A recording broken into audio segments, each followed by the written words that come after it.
kwenye maisha sio kwamba ni umeanguka mara ngapi. Yaani kwenye kitu chochote unachokifanya sio kwamba umeanguka mara ngapi. Ni je, unasimamaje? The problem is not how much time you are falling down. The problem is how you raise up after falling down.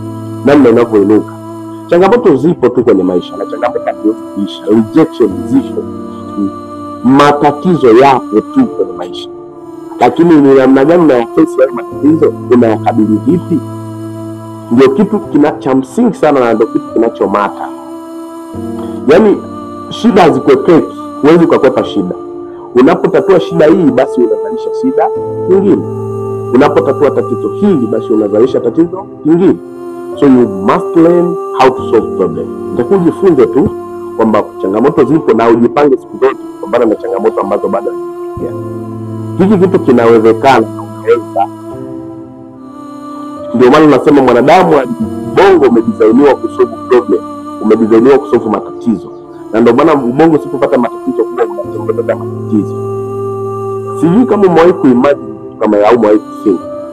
Yaani utakuta tu kuna tatizo unazalisha mwenyewe pasipo kujua. Kwa hiyo nitakujifunza.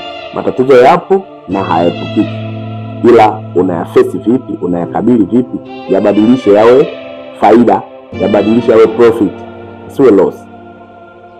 Thank you. This is the word of the day, that the problem is not how much time you are falling down. The problem is how you raise up after falling down.